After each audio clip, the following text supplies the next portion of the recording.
మీ destination ఏదైనా ప్రపంచంలో ఏ మూల ఉన్నా CN travel explore the world your way. Hi hello నమస్తే, welcome back to Suman TV.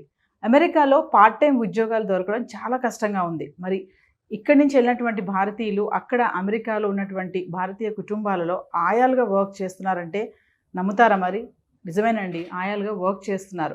ఇంకా వాళ్ళ ఆర్థిక పరిస్థితి, కొంచెం రెంట్లు పెరగడము, ఇవన్నీ కట్టడం కొంచెం చాలా ఇబ్బందిగా ఉంటుంది.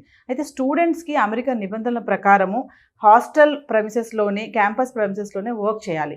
కానీ ఈ రెంట్స్ ఇవన్నీ కూడా వాళ్ళకి పే చేయడము కొంచెం ఎక్కువైపోవడం వల్ల క్యాంపస్ వెలుపల కూడా వీళ్ళు వర్క్ చేయాల్సినటువంటి అవసరం పడుతుంది అక్రమంగా. మరి దీనిపైన మరింత సమాచారం అందించడానికి ఈరోజు మనతో పాటు ఉన్నారు అసిస్టెంట్ ప్రొఫెసర్ రామకృష్ణ గారు. సార్తో మాట్లాడదాం. నమస్తే సార్. నమస్కారం అమ్మా. సార్, మనం చెప్పినట్టుగా పార్ట్ టైం ఉద్యోగాలు, అమెరికాలో పార్ట్ టైం ఉద్యోగాలు చాలా కష్టమైపోతుంది. అంటే ఇదంతా కూడా ట్రంప్ ఎఫెక్ట్ అని అంటారా, ఇంపాక్టే అంటారా? లేదండి, ట్రంప్కి దీనికి అసలు ఏమాత్రం సంబంధం లేదు. ఎందుకయ్యా అంటే మనం ఇంతకుముందు కొన్నిసార్లు మాట్లాడుకున్నట్టు వాళ్ళకి ఆర్థిక మాంద్యం అనేది వచ్చింది. ఆర్థిక మాంద్యం వచ్చింది కాబట్టి జనరల్గా మరి జాబ్స్ అనేవి తగ్గిపోయాయి. ఒకటి. రెండోది, ఈ స్టూడెంట్స్ అక్కడికి వెళ్ళి పార్ట్ టైం చేయడం అనేది ఇప్పుడు ఈ విషయంపై మనం చాలా క్లోజ్గా అబ్జర్వ్ చేస్తున్నాం కాబట్టి వాళ్ళు ఏం పనులు చేస్తున్నారని ఇప్పుడు న్యూస్ పేపర్లో వస్తున్నాయి. లేదు అంటే వాళ్ళు పార్ట్ టైం చేయడం కానీ, లేదు క్యాంపస్ వెలుపల అది పార్ట్ టైం చేయడం అన్నది కానీ ఇది ఎన్నో సంవత్సరాలుగా వస్తూనే ఉంది. లీగల్గా అయితే ఏం చేయొచ్చు అంటే వాళ్ళు 20 hours per week లీగల్గా చేయొచ్చు. అది విత్ ఇన్ ద క్యాంపస్ అయితే వాళ్ళే ఇస్తారు. దాన్ని రకరకాల ఆప్షన్స్ ఉంటాయి అలాంటివి. అవి కాకుండా అందరికీ అవి రావు కదా, ఎందుకంటే అవి కొన్నే ఉంటాయి. సో అప్పుడు వీళ్ళు ఏం చేసేవాళ్ళు అంటే బయటికి వెళ్ళి గ్యాస్ స్టేషన్స్లోనో లేకపోతే ఇంకా రీటైల్ స్టోర్స్లోనో ఇలాంటి వాటిల్లో వర్క్ చేసేవాళ్ళు. అండ్ ఇంకొంతమంది ఏం చేసేవాళ్ళు అంటే వాళ్ళకి వచ్చిన ఏమైనా స్కిల్స్ ఏమైనా ఉన్నాయంటే అలాంటివి వాళ్ళు దాని ఏమంటారు రైటింగ్ అవ్వచ్చు, లేకపోతే ఇంకేదైనా అవ్వచ్చు, అలాంటివి వాళ్ళు చేస్తూ క్యాష్లో తీసుకోవడం కానీ ఇలా చేస్తూ వాళ్ళు ఎంతో కొంత సంపాదించేవాళ్ళు. చాలా మటుకు ఎలా ఉండేదంటే ఇట్ వాజ్ సఫిషియంట్. వాళ్ళకి అక్కడ బతకడానికి సరిపోయేంత డబ్బులు లేదా ఇంకొంచెం ఎక్కువే వచ్చేవి. ఎంత మంచి రోజులు ఉంటే అన్నీ బాగానే ఉంటాయి.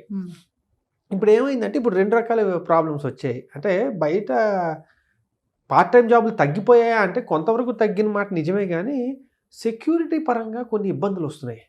మీరు సరిగ్గా గమనించారో లేదో, గత సంవత్సరంన్నరగా భారతీయుల మీద దాడులు బాగా పెరిగాయి.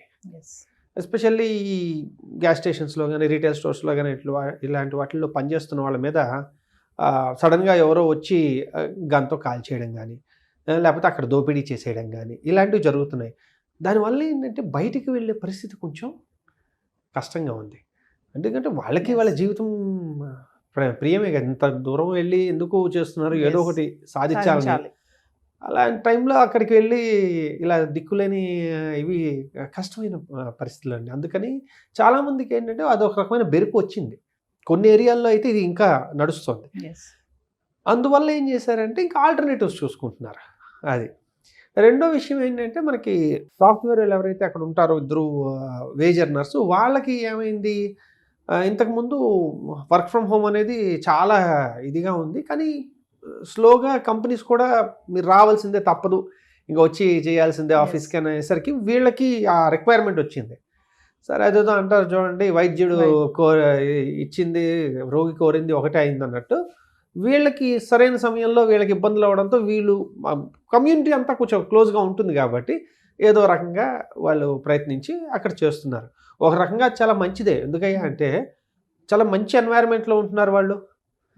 ఎవరో వచ్చి కాల్ చేస్తాడని భయం లేదు, దోపిడీ చేస్తాడని భయం లేదు, ఏమీ లేదు, భాష ఇవి టెన్షన్లు లేవు.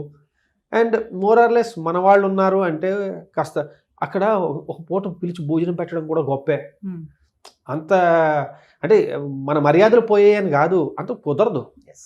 అక్కడ లైఫ్ స్టైల్కి ఎవరినో పిలిచి భోజనం పెట్టాలంటే అంత కుదరదు. కానీ ఇప్పుడు ఏమవుతుంది, వాళ్ళు వస్తే 8 గంటలో 10 గంటలో వీళ్ళు చూసుకోవాల్సి ఉంటుంది. అది చూసుకున్నందుకు గాను తిండితో సహా దాన్ని ఏమంటారు ఇది చేస్తారు. లేదా కొంతమందికి అమ్మాయిలకైతే దాన్ని ఏమంటారు ఉండడానికి కూడా ఇచ్చి డబ్బులు ఇవ్వరు, అంతే, ఉండడానికి ఇస్తారు, తిండి పెడతారు, ఇది చాలు, ఇంతకు మించి ఏం కావాలి.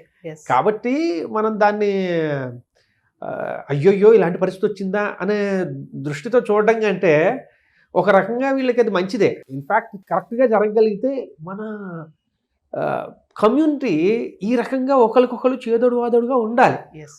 ఉన్నప్పుడు ఏమవుతుందంటే అందరూ చాలా హ్యాపీగా ఉంటారు, వీళ్ళకి కొత్త పరిచయాలు ఏర్పడతాయి, అప్పుడు సర్వే జన సుఖినో భవంతు. కాబట్టి ఇది మంచిదే. అది అయ్యో ఇలా చేస్తున్నారా అంటే మరీ బాగుంది. ఇంతకుముందు గ్యాస్ పంప్లో పెట్రోల్ కొడుతుండేవాడో, లేకపోతే అక్కడ క్లర్క్గా పనిచేస్తుండేవాడో, ఇంకేమైనా పనులు చేస్తుండేవాడో, ఏవి డిగ్నిటీ ఆఫ్ లేబర్ అండి. ఏ పని తక్కువ కాదు, ఇది కూడా తక్కువ కాదు. మనకేంటంటే ఎక్కువ మంది ఉండేసరికి జనాలు మనకి చాలా పనులు ఇదొక ఉద్యోగం అన్నట్టుగా తెలియదు. 20 ఏళ్ల క్రితం ఎవరైనా దగ్గరికి వెళ్ళి ఏమంటే నేను మీ పిల్లల్ని చూస్తాను అన్నారనుకోండి, ముందు వాడిని తరిమి కొట్టేవాళ్ళు, పిల్లల్ని ఎత్తుకెళ్ళిపోతున్నారని. ఇప్పుడు వాళ్ళంతా వాళ్ళే స్వచ్ఛందంగా వచ్చి ఇచ్చేస్తున్నారు. అలాంటిది అక్కడ పరిస్థితి ఆలోచించుకోండి. అక్కడ ఇంకా బిజీ లైఫ్ స్టైల్ ఉంటుంది కాబట్టి ఇది సాధారణం, మంచిది. అంటే సార్ ఇప్పుడు అక్కడ ఉన్నటువంటి ఐటీ ఉద్యోగులకి అంటే కష్టమే అంటారా? నిరుద్యోగ సమస్య ఉందని అయితే మనకు తెలుస్తుంది కదా, మరి దీన్ని ఎలా చూడొచ్చు అంటారు? ఇక్కడ ఉద్యోగులు అంటే 2 రకాలుగా మనం చూడాలి. ఒకటి ఏంటంటే ఇప్పుడు ఈ ఎంఎస్ కంప్లీట్ చేసుకుని ఉద్యోగ మార్కెట్లోకి వచ్చేవాళ్ళు ఒకళ్ళైతే, ఆల్రెడీ ఎక్స్పీరియన్స్ ఉండి ఉన్నవాళ్ళు ఇంకొకళ్ళు. ఈ రెండో రకమైన కేటగిరీకి ఏదైతే ఉందో అక్కడ పరిస్థితి కొంచెం గంభీరంగానే ఉంది. లక్కీగా ఇప్పుడు ఎలక్షన్స్ అయిపోయాయి కాబట్టి అందరికీ క్లియర్, ట్రంప్ వచ్చేస్తున్నాడని తెలుసు. కాబట్టి అతను దాని ఏమంటారు, అతని పాలసీలు ఎలా ఉండబోతున్నాయి, అతను ఏ రకమైన దృక్పథంతో ఉంటాడన్నది అందరికీ తెలుసు. ఒకటి ఏంటంటే Republicans are always pro business. వారు బిజినెస్ని ఎలా అభివృద్ధి చేయాలన్న దీంతో వాళ్ళు చూస్తారు. ఏ రకంగానూ దాన్ని ఏమంటారంటే ఇంక ఈ విషయంలో అయితే మాత్రం కన్ఫర్మ్. కాబట్టి ఇన్వెస్ట్మెంట్స్ అవి ఇంప్రూవ్ చేసి అమెరికాని అభివృద్ధి పదాల్లో ఎలా నడిపించాలనే దృష్టితోనూ వాళ్ళు ఆలోచిస్తారు. కాబట్టి బిజినెస్ అంత భయపడాల్సిన అవసరం లేదు, మెల్లగా పుంజుకోవచ్చని ఆశించవచ్చు. కాబట్టి ఈ చిన్న ఒడిదొడుకులు ఏవైతే ఉన్నాయో, కొంతమంది ఉద్యోగాలు పోయి ఆ బెంచ్లో ఉండడమో లేదంటే ఇంకేమైనా రకాలు ఉన్నవి కూడా మెల్లగా సర్దుకోవచ్చనే మనం అభిప్రాయపడచ్చు. ఎందుకంటే ఏనాడు ఆయన ఎవరిని టార్గెట్ చేసి ఇదిగో ఈ మొత్తం కంపెనీలు మూయించేస్తాం లేకపోతే ఇంక ఇది ఇలా చేస్తాం అనేది ఏనాడు లేదు. Is always pro business. He himself is a business man. కాబట్టి బిజినెస్ బాగానే ఉంటుంది. అయితే మరి అక్కడే పుట్టి అక్కడే పెరిగిన వాళ్ళకు కూడా ఉద్యోగాలు కష్టమే అంటే ఏమంటారు? మరి ఏమి లేదు, వాళ్ళు అమెరికన్ సిటిజన్స్ అండి. వాళ్ళ గురించి మనం ఇంకా భారతీయులు అనుకుంటున్నాం, కానీ ఒక రకంగా చెప్పాలంటే వాళ్ళు అమెరికన్ సిటిజన్స్. ఇప్పుడు భారతదేశంలో దాని ఏమంటారు, ఆర్థిక మాంద్యం వచ్చింది, ఉద్యోగాల కొరత వచ్చింది అనుకోండి, ఏం చేస్తున్నాం? భారతదేశంలో ఉంటున్నాం, కొన్నాళ్ళు ఫైట్ చేస్తాం, తర్వాత మళ్ళీ ఉద్యోగాల్లో జాయిన్ అవుతాం. వాళ్ళు అంతే. అయితే ఏంటంటే మనకి ప్రతిదీ దాని ఏమంటారు, ఈ అర్థంలో చూస్తాం అన్నమాట. భారతీయులు భారతీయులు భారతీయులు అని. ఇప్పుడు వాళ్ళ వివేక్ రామస్వామి ఉన్నాడు, ఆయన భారతీయ సంతతికి చెందినవాడే, కానీ పుట్టి పెరిగింది అక్కడే. ఓకే, ఆయన భారతీయ మూలాలు ఉండడం వల్ల, భారతీయ తత్వాన్ని చాలా గట్టిగా జీర్ణించుకోవడం వల్ల భారతీయుడు అని అనుకుంటున్నాం. కానీ అతను మొట్టమొదటి ఆలోచించేది ఎప్పుడూ అమెరికా ఫస్ట్. కాబట్టి వాళ్ళందరూ అమెరికన్స్ అండి, కాబట్టి భారతీయుల్లా కనబడుతున్నారు అంతే. కాబట్టి మనం ఏదో ఆందోళన పడుతున్నాం, వాళ్ళకి అదేం లేదు. వాళ్ళ దేశం అది, వాళ్ళు అక్కడి నుంచి ఎక్కడ పారిపోతారు. కాబట్టి ఇంకేమీ లేదు. సార్ ఇప్పుడు మీరు H1 గురించి చెప్పారు, అక్కడే ఉంటున్న వాళ్ళ గురించి మాట్లాడారు. ఓకే, అక్కడే పుట్టి అక్కడే చదువుతున్న వాళ్ళ గురించి చెప్పారు. మరి ఇక్కడి నుంచి ఎంఎస్ చేయడానికి అక్కడికి వెళ్తారు కదా, మళ్ళీ వాళ్ళ పరిస్థితి ఏంటి? మొట్టమొదట ఏమవుతుందంటే, ఈ ఎంఎస్ చదువుతున్నప్పుడు వాళ్ళు కరికులంలో భాగంగా వాళ్ళు బయటికి వెళ్ళి ఎంతో కొంత ప్రాక్టికల్ ట్రైనింగ్ అనేది పొందవచ్చు. దాన్ని సిపిటి అంటారు, కరికులర్ ప్రాక్టికల్ ట్రైనింగ్. సో ఒకటో సెమిస్టర్ అయిపోయిన తర్వాత కానీ, రెండో సెమిస్టర్ అయిపోయిన తర్వాత కానీ, అక్కడ దగ్గరలో ఉన్న కంపెనీల్లో వాటిల్లో పెయిడ్ కానీ అన్పెయిడ్ కానీ ఇంటర్న్షిప్లు వాళ్ళు చేసుకోవచ్చు. ఎందుకంటే వాళ్ళకి అనుభవం రావాలి, అలాగే ఏమైనా సంపాదించుకోగలిగితే. అది సంపాదన అనేది మెయిన్ కాదు, అందులో మేజర్ అనుభవం సంపాదించడం కోసం. దాని తర్వాత ఓపీటీ అని ఉంటుంది. ఓపీటీలో ఏమవుతుంది అంటే, ఎంఎస్ కంప్లీట్ అయిపోయిన తర్వాత 1 సంవత్సరం పాటు వీళ్ళు ఎక్కడైనా పెయిడ్ కానీ అన్పెయిడ్ కానీ ఇంటర్న్షిప్స్ చేయొచ్చు. ఇది చేయడం వల్ల ఏంటంటే వాళ్ళకి నాలెడ్జ్ అది వస్తుంది. ఫుల్ ఫ్లెడ్జ్డ్ ఎంప్లాయీస్ కాదు వీళ్ళు, జాబ్ ఇంకా రాలే, ఎందుకంటే ఎవరు H1B స్పాన్సర్ చేయలేదు. అలా చేయలేని పరిస్థితుల్లో ఓకే, H1B స్పాన్సర్ చేసేసారు, సంతోషం, ఇంకప్పుడు ఇవన్నీ ఉండవు. అవన్నీ జనరల్గా అంత ఇదిగా అవ్వనప్పుడు వీళ్ళు సంవత్సరం పాటు ఓపీటీలో ఉంటారు. ఓపీటీ ఉన్న తర్వాత సంవత్సరం అయిపోయిన తర్వాత మళ్ళీ ఇంకొక 2 సంవత్సరాలు దీన్ని ఎక్స్టెండ్ చేసుకునే అవకాశం ఉంది. ఓకే, ఆ ఎక్స్టెండ్ చేసుకున్నా కూడా సేమ్ ఇవే నిబంధనలు వర్తిస్తూ ఉంటాయి. అంటే H1Bలో వాళ్ళు లేరని అంటే ఏమిటి, ఎంఎస్ అయిన 3 ఏళ్ళ దాకా వీళ్ళు ఎలాగోలాగా కింద మీద పడి అక్కడ ఉండే అవకాశం ఉంది. ఉండి ఇలా చేసుకుంటూ ఉంటారు అక్కడ ఉండడం కోసం. అది అయిన తర్వాత ఉదాహరణకి H1B రాలా, ఎవరు ఇవ్వలా, వీళ్ళు ఏం చేస్తున్నారు, ఇంకో ఎంఎస్లో ఎన్రోల్ అవుతున్నారు. ఓకే, లేకపోతే పిహెచ్డీలో ఎన్రోల్ అవుతారు. అప్పుడైతే ఏమైంది, మళ్ళీ మొదలు మీరు ఇంకా స్టూడెంట్ అయిపోయారు అంటే ఇంక మళ్ళీ మొదలైంది. పిహెచ్డీలో అనుకోండి మోర్ ఆర్ లెస్ ఏమవుతుందంటే పిహెచ్డీ అంతా పెయిడ్, సో యూనివర్సిటీ స్పాన్సర్ చేస్తుంది. వీళ్ళకి ఆ మాత్రం దాన్ని ఏమంటారు ఫోకస్ ఉండి కొంచెం నాలెడ్జ్ ఉంది అంటే అక్కడ పిహెచ్డీ రావడం కొంచెం సులువే. కొంచెం మంచి ప్రొఫెసర్ల దగ్గర మీరు మంచి ఇది ఇంప్రెషన్ ఉండి మీరు కొంచెం నాలెడ్జ్ ఉంది, వాళ్ళ ఏరియా ఆఫ్ రీసెర్చ్లో మీరు ఎంతో కొంత కంట్రిబ్యూట్ చేయగలరు అనగానే పిహెచ్డీలు ఇస్తారు. పిహెచ్డీ వచ్చింది అంటే ఇంకా జనరల్లీ సైన్సెస్లో మనం మాట్లాడుకుంటుంది స్టెమ్లో కాబట్టి స్టెమ్లో ప్రతి ప్రొఫెసర్ దగ్గర కొంత ఫండ్ ఉంటుంది అనమాట. వాళ్ళు ప్రాజెక్టులు తెచ్చుకుంటారు కాబట్టి సో వాళ్ళ దగ్గర ఉన్న ఫండ్ని బట్టి వాళ్ళు స్టూడెంట్స్ని తీసుకుంటారు వాళ్ళ కింద. సో పిహెచ్డీ వచ్చిందంటే మళ్ళీ 4 ఏళ్ళు, మినిమం 4 ఏళ్ళు. 4 ఏళ్ళ నుంచి ఇంకెన్ని సంవత్సరాలు ఆ ప్రొఫెసర్కి చిరాకు వేసేసి ఇప్పుడు పంపిద్దాం అనుకుంటాడో అప్పుడు మీకు ఇస్తాడు. అంటే అక్కడ ఉండడం అనే దానికి ఆప్షన్స్ ఏంటయ్యా అంటే, ఒకటి అంటే H1B రాకుండా యుఎస్లో ఉండడం ఎలాగా అంటే ఎంఎస్ అయిన తర్వాత ఒకటి ఓపీటీ చేసుకుంటూ 3 ఏళ్ళ దాకా మ్యాక్సిమం లాగడం. 3 ఏళ్ళలో కూడా రాలేదు అంటే కాస్త దాన్ని ఏమంటారు నాలెడ్జిబుల్, కాస్త సీరియస్ ఎకడమిక్స్ మీద సీరియస్గా ఉన్న వాళ్ళు పిహెచ్డీలో ఎన్రోల్ అయిపోయారంటే ముందుకు వెళ్ళిపోతారు. మళ్ళీ ఒక 4 ఏళ్ళు 5 ఏళ్ళు 6 ఏళ్ళు వాళ్ళు అదృష్టాన్ని బట్టి లేకపోతే వాళ్ళ సీరియస్నెస్ని బట్టి అన్ని సంవత్సరాలు ఉంటారు. లేదు పిహెచ్డీ రాలేదు, కొంతమంది ఏం చేస్తుంటారంటే ఎంఎస్కి వెళ్ళిపోతారు. మళ్ళీ ఇంకొక ఎంఎస్ అంటే ఇది ఏరియా కాదు ఇంకో ఏరియాలో ఎంఎస్ చదువుతున్నా అని చెప్పుకుంటారు. అది కూడా సేమ్, అక్కడ ఒక్కసారి అందులో దూరిపోయాము అంటే ఇంక అక్కడి నుంచి ముందుకు వెళ్తూ ఉంటారు. సో ఇలాగ మీరు ఎక్స్టెన్షన్ చేసుకుని ఉండడానికైతే అవకాశం ఉంది. H1B ఒకప్పుడు వచ్చేంత సులువుగా ఇప్పుడు రావట్లా. ఒకటి లాటరీ సిస్టము కాబట్టి ఆ లాటరీ వచ్చేదాకా మనవాడు ఉండాలి, లేదా ఇలా కంటిన్యూ చేసుకుంటూ ఉండాలి. లేదు అమ్మో నాకు పెళ్ళి అయిపోవాలి, నేను ఇంకా ఇక్కడ ఉండలేను, ఇలాగ మేనేజ్ చేయలేను అనుకుంటే ఇంకా మనకు వెనక్కి రావడమే అంతే, ఇంకొక ఆప్షన్ అయితే లేదు. సార్ ఓవరాల్గా చూసుకుంటే ఈ వీసా ప్రాసెస్లో స్కామ్స్ కూడా ఉంటాయంటారా? చాలా పుష్కలంగా ఉంటాయి.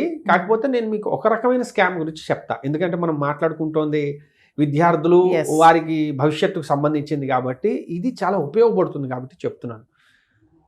ఇది ఏమవుతుందంటే ఇందాక నేను ఎంఎస్కి వెళ్తారు అనే ఒక విషయం చెప్పాను చూడండి, అక్కడ కొన్ని యూనివర్సిటీలు ఉన్నాయి, అవి పేరుకు యూనివర్సిటీలు. ఓకే, అక్కడికి వెళ్ళారంటే ఒక చిన్న బిల్డింగ్ ఏదో ఉంటుంది. మన ఊళ్ళల్లో చూడండి చిన్న బిల్డింగ్లో మొత్తం కాలేజు యూనివర్సిటీ అన్నీ ఉంటాయి చూడండి, అలాంటిది అనమాట. అందులో మీరు వెళ్ళారంటే 95% నుంచి 99% మంది కేవలం ఇండియన్సే ఉంటారు.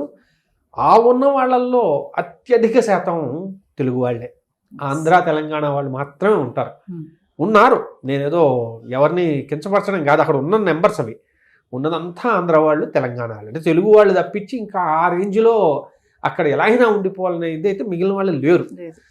కాబట్టి వీళ్ళు ఏం చేస్తారంటే ఈ రకమైన యూనివర్సిటీస్లో వీళ్ళు ఐదర్ ఇక్కడి నుంచి డైరెక్ట్గా అడ్మిషన్ పొందడం కానీ, లేదా అక్కడ ఇంకెలాగోలా బతకాలి అని చెప్పి ఆ మునిగిపోతున్న వాడికి చిన్న కర్ర మొక్కలాడేది అనమాట అది.